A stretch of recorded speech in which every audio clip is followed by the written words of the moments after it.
Coucou, bienvenue sur ma chaîne Au Boudoir de Candy Shy. Aujourd'hui c'est pour faire une gazette. On va parler de 3 romans.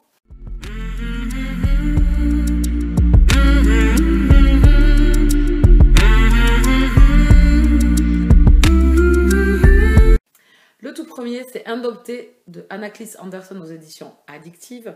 Roman qui est dans ma pile à lire depuis très longtemps. C'est pas faute que les copinotes Julie et Mumu aient dit de le sortir. C'est chose faite, ça y est, c'est un roman qui est lu. Un beau pavé de 700 pages, mais franchement, j'ai pas vu le temps passer avec ces personnages. On retrouve Olivia, une jeune Française qui perd sa meilleure amie et qui décide d'essayer de comprendre qu'est-ce qui lui est arrivé et de revenir donc dans le passé de la jeune fille. Cette jeune fille est américaine, donc Olivia prend l'avion et se dirige dans la ville de la jeune fille. À partir de là, elle rencontre un clan de bikers, dont le chef est Rock. Entre les deux, c'est explosif d'entrée. Donc on va suivre en fait leur romance et l'enquête un petit peu d'Olivia sur le passé de son amie dans cette ville. On passe par plein d'émotions parce qu'il y arrive pas mal de choses quand même. Vous vous doutez bien qu'en 700 pages il se passe pas mal de choses. En fait c'était un roman qui avait été scindé en 2 parties. Recto la première fois, tome 1 et Verso le tome 2. Qui a été par les éditions Addictives rassemblé en une intégrale. Donc du coup ça fait un beau pavé à lire. Mais comme je vous disais en préambule, on voit pas le temps passer. Franchement, c'est vraiment très addictif. Chaque personnage est intéressant. Le personnage d'Olivia est d'un caractère fort. Par moments, elle vous met le sourire. Les échanges entre elle et Rock sont quand même assez explosifs au départ. La relation, bien évidemment, évolue et change au fil de l'histoire. Puisqu'après, elle s'intègre dans la ville. Les gens commencent à la connaître. On suit donc plusieurs bikers dans le clan. Certains m'ont tapé fortement dans l'œil, bien évidemment, donc du coup j'espère que les retrouver plus tard, que l'auteur va faire des spin-offs d'Indopté. Normalement c'est ce qui est prévu d'après ce que m'a dit Julie. Donc je vais pas trop vous parler de l'histoire parce que ce serait vous spoiler. En fait Olivia et Rock c'est une histoire d'amour, c'est une romance contemporaine. Alors en plus on flirte avec un clan de bikers mais assez atypique, vraiment. C'est pas du tout les commandements et les règles que l'on peut trouver dans d'autres clubs de moto. C'est ce que j'ai aimé, c'est qu'elle sort vraiment des sentiers battus, qu'elle crée son propre univers de bikers, comme elle l'entend, de la façon dont elle l'entend, et ça j'aime beaucoup. La plume de l'auteur est très fluide, donc on tourne les pages avec un train. Donc je vous disais, la relation Rock-Olivia est vraiment le noyau de l'histoire, hein, puisque c'est vraiment eux que l'on suit. Donc elle déroge pas à ce que l'on retrouve dans les romances contemporaines, c'est-à-dire la découverte l'un de l'autre, l'évolution de la relation, les moments explosifs, les difficultés, et un dénouement. Et ensuite, vu qu'on a une deuxième partie, vu que je vous disais le roman a été scindé en 2 parties, on repart sur une autre chose, avec plus l'enquête, plus vraiment les troubles, on va dire, du passé de chaque personnage, donc autant Rock qu'Olivia, parce qu'Olivia a vécu pas mal de choses douloureuses, mais Rock également. Et donc du coup, on apprend vraiment à découvrir l'univers de biker, comment il fonctionne, mais également les émotions et les troubles de chacun.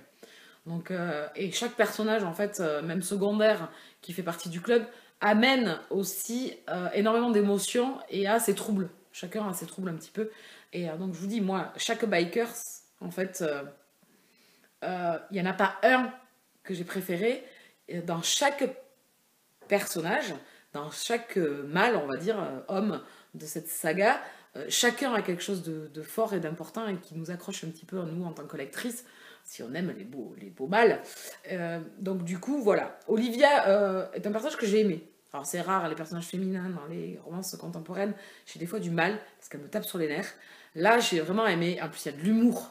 Il y a vraiment un humour omniprésent dans le roman. Je vous dis, moi, je l'ai lu, et ces 700 pages sont passées très très vite. Et en fin de compte, quand j'ai fermé le roman, je me suis dit, c'est fini.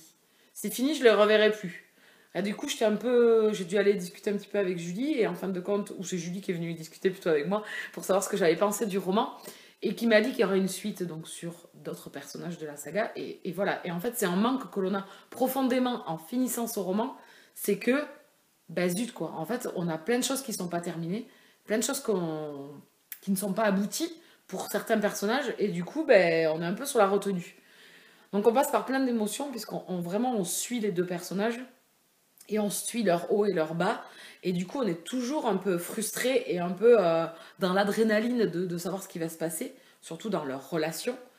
Et c'est vraiment de beaux moments, de bons moments, et il y a vraiment des moments très très drôles. Alors voilà, il faut aimer l'humour. Là, c'est vraiment de la romance avec un humour omniprésent et qui vraiment fait partie d'Olivia, de sa personnalité un petit peu loufoque et déjantée. Et donc du coup, elle amène un peu cette fraîcheur dans ce club de bikers qu'elle remue un petit peu à tout va. Et du coup, elle les fait tous changer, évoluer. Et donc, vraiment, c'est un personnage à part entière du roman. Et sa romance, bien évidemment, est très très belle. Donc, je suis ravie d'avoir découvert ce roman enfin. Je ne me suis pas ennuyée. C'est vraiment une belle lecture. Un univers, comme je vous dis, assez différent des univers de bikers que l'on peut retrouver souvent. C'est ce que j'ai aimé, qu'elle a vraiment pris le parti de en faire son propre univers. Ça peut être un point négatif pour certains, certes, parce qu'on s'éloigne vraiment de ces stéréotypes de club de bikers, un peu homme des cavernes, qui traitent les femmes comme de la merde. Là, pas du tout. Elle a su créer un clan, en fait. C'était vraiment un clan. Et donc, du coup, j'ai vraiment adoré. Je lui mets un 16 sur 20. Donc, je remercie vraiment Anna de m'avoir envoyé son roman. J'ai passé un excellent moment. Et je suis frustrée parce qu'il me faut la suite maintenant. En fait, voilà, ça va de pair. Tous ces autres personnages qui m'ont tapé dans l'œil, qui partent en mission vers la fin, et du coup, j'ai envie de les retrouver, de savoir, certains se reviennent changer, et j'ai envie de les avoir. Quoi. Voilà. Donc, je ne veux pas vous en dire trop. Je pense que c'est un roman à découvrir. La plume de l'auteur est à découvrir. Je sais qu'un autre roman d'elle est sorti, une romance contemporaine également. Je ne manquerai pas de poursuivre avec elle. Le deuxième roman dont on va parler, c'est lors de la lecture commune que l'on a faite sur le groupe Au Boudoir de Candy Shy. Donc on met en place des lectures communes, on vote. Donc là, la lecture commune qui a été votée, c'était Fais-moi taire si tu peux de Sophie Jomain. Sophie Jomain est un auteur que je n'avais jamais lu encore. Donc là, c'est une romance contemporaine un peu chick-lit, on va dire, feel good, un peu comédie, comédie romantique de téléfilm. Et c'est vraiment ça en fait l'histoire. Donc on retrouve deux personnages qui sont d'abord Louise. En fait, Louise est fleuriste et elle travaille souvent, bien évidemment, pour des enterrements, des mariages. Et donc en fait, elle fleurit les mariages. Et un jour, elle prépare donc un mariage. Elle est employée chez une fleuriste parce qu'elle s'est jamais lancée à son propre compte. Elle travaille pour quelqu'un depuis des années, quelqu'un qui la traite pas forcément très très bien, on va dire. Hein, c'est à la limite du respectable par moment. Elle va à un mariage et un trouble fait arrive et vient tout détruire. Euh, c'est Loïc. Et en fait, entre Louise et Loïc, ils vont se croiser à de multiples reprises et entre eux va commencer une haine. Euh, L'un parce qu'il déteste les mariages et elle parce qu'elle les adore. Donc du coup, ça devient un conflit entre les deux personnages. Et donc, on va de quiproquo en quiproquo lors de certains mariages. Et en même temps, une relation va se créer entre ces deux personnages. Donc voilà, c'est le typique comédie romantique, on va dire. J'ai bien apprécié cette lecture, mais elle ne sort pas des sentiers battus, elle ne fait pas la différence. Elle fait son propre job quand même, puisque c'est une lecture légère, c'est une lecture détente. Donc c'est tout ce que à la base je lui demandais parce que je n'avais jamais lu cet auteur. Au vu du résumé, c'était exactement ce à quoi je m'attendais. Donc je ne m'attendais pas à de grandes envolées. On va dire que c'est un peu du déjà vu. Dans certains téléfilms que l'on a pu voir, il n'y a rien de nouveau, on va dire. Mais ça a su faire son petit effet. Donc c'était une lecture sympa, feel good, vraiment détente. Vous souriez par moments, vous êtes énervé par d'autres, par ce qui se passe au niveau des personnages. Et en même temps, vous attendez votre petite comédie romantique, votre petite romance en fond. Donc ça fait son taf, comme je vous dis. C'est pas révolutionnaire, mais j'ai passé quand même un bon moment avec cette lecture. Sophie Jomain, je vous dis, j'avais jamais lu. Ça, il y a de la fraîcheur quand même dans cette lecture, voilà, quelque chose de doux et mignon, quoi. Voilà, c'est doux et c'est mignon. C'est deux personnages qui se cherchent, qui s'agacent et qui s'énervent, donc ça fait son petit effet. Mais bon, ça ne sera pas la lecture dont je vais me souvenir pendant des milliers d'années, puisque je vous dis, c'est des choses qu'on a peut-être déjà vues un petit peu, mais bon, ça a fait son petit effet. Donc, si le cœur vous en dit, je lui mets 14 sur 20. Le dernier roman dont je vais vous parler, c'est Le bruissement du papier et des désirs de Sarah McCoy, auteur que j'ai déjà lu deux fois, donc j'avais hâte de découvrir ce nouveau roman de l'auteur. C'est un peu un genre de La petite maison dans la prairie, au niveau époque, on va dire. Et sinon, c'est un préquel, si je peux le dire comme ça n'a pas été écrit par les mêmes personnes, mais bon, de Anne et la maison au pignon vert. Donc, je ne sais pas si vous connaissez cette saga-là, c'est une saga qui date, voilà, qui a été plus que connue. Et en fait, c'est le préquel. On trouve Maria, en fait, qui est le personnage, un des personnages de Anne et la maison au pignon vert. Sarah McCoy, en fait, s'est attribué ces personnages-là, mais avant de Anne et la maison au pignon vert. Donc, on découvre comment cette maison a été créée et ces personnages qui ont vécu avant que Anne arrive. Donc, moi, je connaissais pas, en fait, Anne et la maison au pignon vert. Donc, j'ai carrément découvert. Et donc, après, pendant ma lecture, je suis quand même allée faire quelques recherches pour savoir de quoi on parlait. Et en fait, on retrouve tous ces personnages antérieurs, on va dire, qui vont se mélanger un petit peu à cette période de Anne et la maison au pignon vert. Ça se passe en 1834 ou 5, je crois, au départ. On suit Maria, donc, qui est jeune fille, qui a 13 ou 14 ans. On se retrouve au Canada, dans une petite ville, à la frontière entre l'Amérique du Nord et le Canada, où on est au début de la guerre de sécession, bien avant que la guerre de sécession commence, le conflit entre le Nord et le Sud. Certains esclaves quittent les États-Unis, fuient les États-Unis pour essayer de fuir leur maître et l'esclavage, et se réfugient beaucoup au Canada à cette période-là. Donc c'est plein d'intensité dans ce roman, au niveau de cette période historique. Et en même temps, on a ce conflit canadien entre, on va dire, les réformistes et ceux qui veulent garder...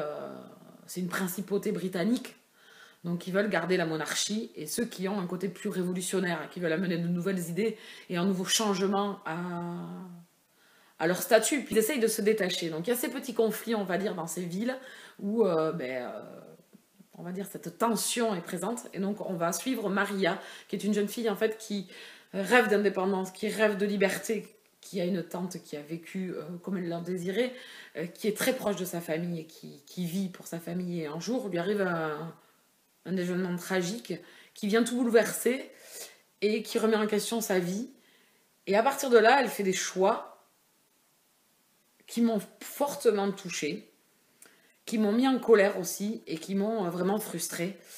Et il y a des passages à un moment donné du roman qui m'ont vraiment vraiment bouleversée, et une fin qui m'a vraiment beaucoup touchée. Alors c'est un roman bouleversant sans l'être, parce qu'en fait il se passe pas énormément de choses, on suit la vie de Maria, la vie de tous les jours en fait, elle n'a pas une vie extraordinaire, mais c'est dans les événements qui se produisent et dans les choix de sa vie qu'elle fait, que nous, lecteurs, en fait, on est hyper touchés, quoi. Même si c'était d'une autre époque, je trouve que le destin de cette jeune femme m'a beaucoup touchée et a fait écho en moi très fortement. Donc du coup, ça m'a bouleversée. C'est un roman qui plaira pas à tout le monde, mais moi, il a su me transporter. C'est une époque que je ne connais pas bien. En fait, on la survole aussi, on survole un petit peu ces conflits qu'il y a actuellement au Canada et aux États-Unis. Mais en même temps, ils sont omniprésents. Par ces orphelinats où on retrouve des enfants noirs, laissés seuls, réfugiés dans ces sortes de couvents où ces bonnes sœurs les aident. Donc il y a vraiment de l'intensité aussi dans ce roman, sans trop vous en dire. Si j'ai un seul bémol dans ce roman-là, c'est que la 4e de couverture en dit bien trop. Et c'est bien dommage. Franchement, on aurait dû rester plus évasive sur les événements qui vont être des événements forts de cette histoire. Et je trouve que c'est trop dommage d'avoir eu une 4e de couverture en fait, qui nous dit les événements qui vont se passer et qui ont en fait la plus grosse importance dans la vie de Maria. Voilà. Et Maria m'a fortement énervée et en même temps m'a fortement touchée. Elle m'a fortement énervée par les choix qu'elle fait, par son silence, par son effet d'être si têtue, de faire des erreurs et de ne jamais se remettre en question et de ne jamais revenir en arrière et essayer de rattraper les choses jusqu'au jour où elle ouvre les yeux et c'est trop tard, quoi, en fait. Et donc du coup, c'est comme si elle était passée un petit peu à côté de sa vie. Et du coup, ça m'a fortement perturbée, ça m'a fortement touchée. Donc c'est encore une nouvelle fois réussi avec Sarah McCoy, qui a su me chambouler par ces femmes fortes. Alors c'est le point culminant, je trouve, de toutes les lectures que j'ai fait avec cet auteur, c'est qu'elle nous pond des personnages féminins toujours fortes, indépendantes et qui font des choix qui, des fois, eh bien, elles se rendent compte que c'est peut-être pas très judicieux à ce moment-là, mais c'est pas grave. On continue de vivre, il y a d'autres choses qui viendront derrière, on surmonte tout ça. Et voilà. Et donc Sarah McCoy, elle a cette force de vous amener dans ses récits. Et encore une fois, pour moi, c'est excellent. C'est réussi. On est vraiment dans la vie, un petit peu dans la petite maison dans la prairie. Donc vous voyez, au départ, il se passe pas énormément de choses. Elle va à l'école, elle fait ses corvées, elle a la vie de famille. On parle pas beaucoup à cette époque, on s'épanche pas sur les sentiments, ou alors on a ce côté frivole. Maria est plutôt dans ce côté un peu introverti, très fermé, très réfléchi, qui réfléchit 100 fois avant d'agir. Voilà. Et à cause de ça, je pense qu'elle est passée à côté de plein de choses. Et c'est d'où ma tristesse, ma frustration et ma colère auprès de ce personnage, même si elle est forte et qu'elle restera forte jusqu'à la fin. Voilà, ça, il y a ce manque-là. Et en plus, je me suis vraiment imprégnée des sentiments qu'elle pouvait avoir à un moment donné dans sa vie pour une autre personne. Et du coup, voilà, j'ai été fortement triste de ses choix. Et vous connaissez mon côté romantique, donc du coup, j'ai été bouleversée par la vie de Maria. Donc pour moi, c'est encore une réussite avec Sarah McCoy. Je lui mets un 17/20. On a fait le tour de 3 lectures dont j'avais besoin de vous parler. J'espère vous avoir peut-être donné envie ou vous avoir expliqué de quoi il en était dans ces romans-là, en tout cas. Je vous souhaite à tous et à toutes de très très bonnes lectures. Je vous dis à très bientôt. Bisous câlins.